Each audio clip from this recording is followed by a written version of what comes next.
Manood, makinig, matuto. Manood, makinig at matuto. May aral natin ang kwento ng bayan ko. Magandang araw! Isang bagong paglalakbay na naman mula sa kaban ng mga kwento ng bayan ko ang ating pagsasaluhan ngayon. Ako nga pala si Teacher Lady V na maghahatid sa inyo ng mga kwentong kapupulutan ng aral. Ang babasahin ko ngayon ay isang kwento tungkol sa batang babaeng si Jenny na mahilig manghuli ng mga alitaptap. Ito ay may pamagat na Ang Liwanag ng Mga Alitaptap.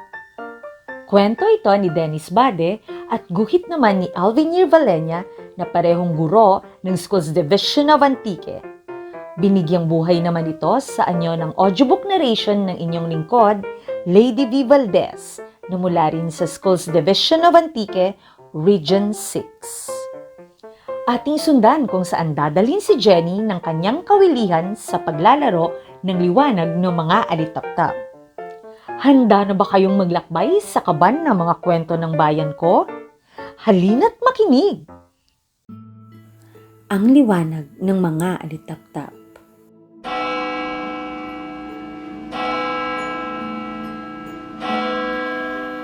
Kumalembang na ang kampana.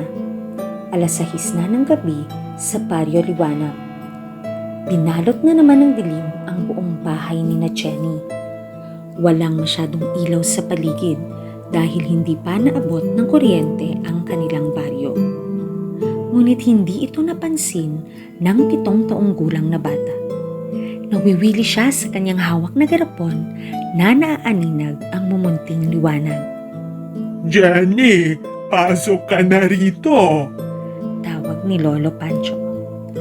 Kakain na tayo ng hapunan, apo. Dagdag ng matanda. Si Lolo Pancho na ang tumayong ama't ina ni Jenny simula nang iwan ito sa labas ng kanyang bakuran ng tunay nitong magulang. Hindi alam ng matanda kung sino-sino ang mga ito. Walang palatandaan maliban sa damit na suot niya ng araw na iyon. Opo, Lolo! Papasok na ako ng bahay! Tugon ni Jenny. Pagkapasok, inilapag niya ang garapon sa mesa. Napabuntong hininga siya nang mapansin na kakaunti na lang ang gas sa kingke nila. Kailangan pa naman niya magpuyat mamaya dahil sa may pagsusulit kinabukasan. Apo, bakit matamlay ka? Tanong ng matandang lalaki kay Jenny. May problema ka ba, apo? Dagdag ni Lolo Pancho. Wala naman po, Lolo! Kailangan ko lang po kasi magpapat ng pag-aaral ngayong gabi, sagot niya. Napansin ko po kasi na kaunti na lang ang gas sa ating kingke, dagdag ng apo. Pagpasensyahan mo na, apo. Wala pa kasi ang anihan. Medyo kapos pa ang budget natin sa ngayon. May pag-alala na sagot ng 75 taong gulang na lalaki. At saka niyakap ang apo. Alam mo, apo, ikaw ang aking yaman. Ikaw ang magbibigay ng liwanag sa bahay na ito balang araw. Pag-aalo ni Lolo Pancho sa bata. Linyang palaging inuulit-ulit niya sa apo. Sa murang edad, hindi pa halos maintindihan ni Jenny ang ibig sabihin ng kanyang lolo. Okay lang po. Naiintindihan ko naman po, sagot ni Jenny at hinigpitan pang lalong pagkayakap dito. Pagkatapos kumain ng hapunan ng dalawa, naghugas muna ng pinggan at ipapanggamit si Jenny. At saka bumalik sa kanyang silid. Kumusta kayo? Habang nakatitig sa mga maliliit na nilalang sa loob ng garapon. Nalilibang siya ulit habang pinagmamasdan ng ilaw galing sa mga alitaptap na nasa loob ng garapon. Nahuli niya ito kanina habang pauwi. Nakasanayan na ni Jenny na sa tuwing panahon ng paglabas ng mga nakatutuwang insekto ay humuhuli siya nito. Ngunit sa tuwing makikita siya ng kanyang lolo na ginagawa ito, pinagsasabihan siya.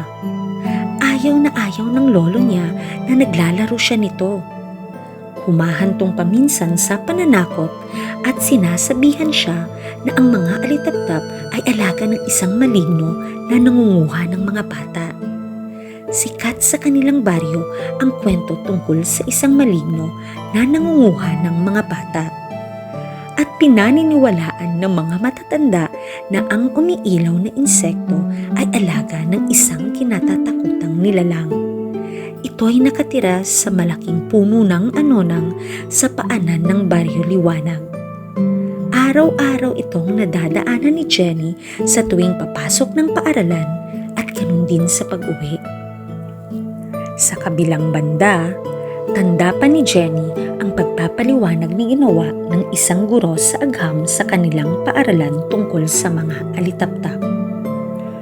Ang ilaw na nabubuo ng mga alitaptap ay dulot ng isang uri ng reaksyon ng chemical na tinatawag na bioluminescence.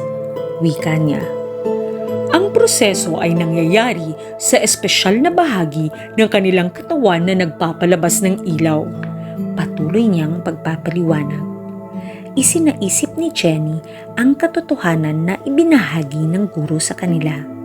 Kahit papano, nabigyan ng linaw ang kanilang mga tanong kung bakit may ganitong kakayahan ang mga alitaptap. Matatagpuan ito sa ilalim na bahagi ng kanilang tiyan. Dagdag pa ng guro. Napatango si Jenny sa pag-alaala ng eksenang iyon habang hawak ang garapon na pinaglagyan niya ng mga nahuling insekto. Samahan ninyo ako ngayong gabi ha! Alo ng batang babae sa mga alitaptap. Baka kasi maubos na maya-maya ang sinag ng kingke ni Lolo. Kayo na muna ang magiging ilaw ko. Pagsusumamo niya. Waring naintindihan siya ng mga ito na lalong pinakislap ang kanilang ilaw sa ilalim ng tiyan. Huwag kayong mag-alala. Pakakawalan ko rin kayo bago ako matulog. Pagsusuyo ni Jenny sa mga bagong kaibigan.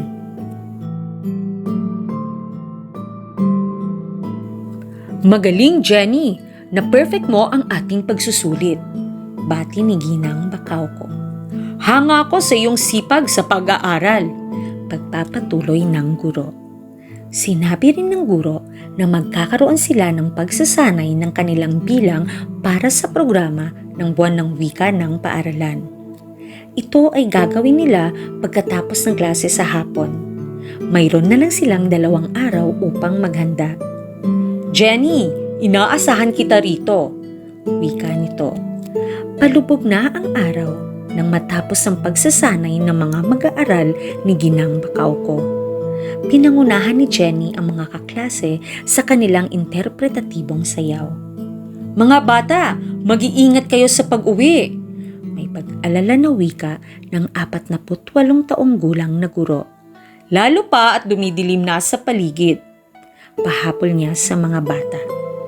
Opo, ma'am! Sabay-sabay na sagot ng mga mag-aaral. Mula sa paaralan, nakisakay siya sa tricycle ng kanyang matalik na kaibigan. Mika, maraming salamat sa libreng sakay! Sabi niya. Mag-iingat ka! Sagot ni Mika na palayo na.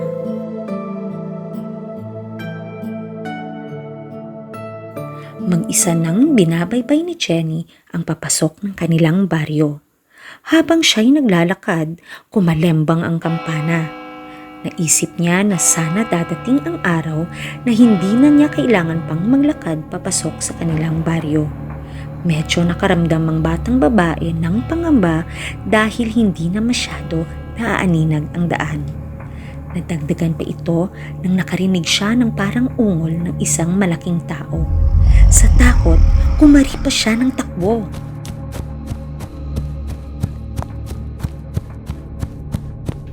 Aray! Hiyaw niya. Natumba si Jenny. Napatid ang paa niya ng ugat ng puno ng anonang. Ramdam niya ang hapdi sa kanyang siko na ipinangtukod niya pagkatumba. Tumugo ito. Sinubukan niyang tumayo. Kinuha ang natapon na bag at nilabanan ang kaba sa dibdib. Kailangan kong makauwi! Mag-aalala si Lolo sa akin! Wika niya sa sarili.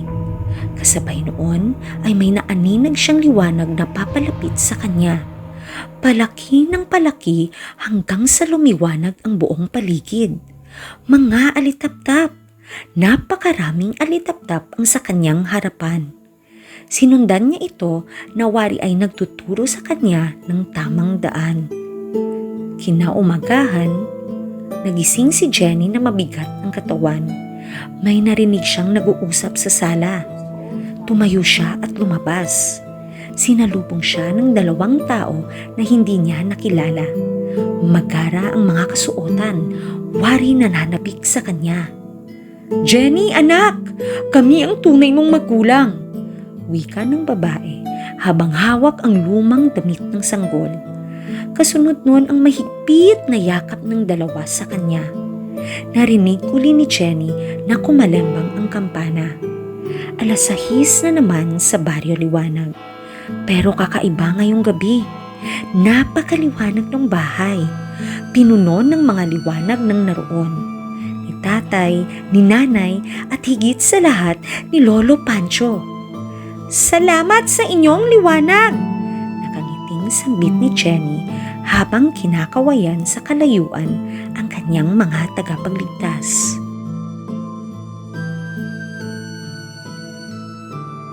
Sa katabing mesa, masisilayan ng isang garapon. Wala nang laman.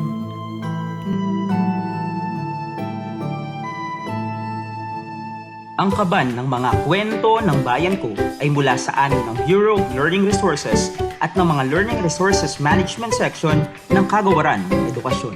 Manood, makinig, at matuto.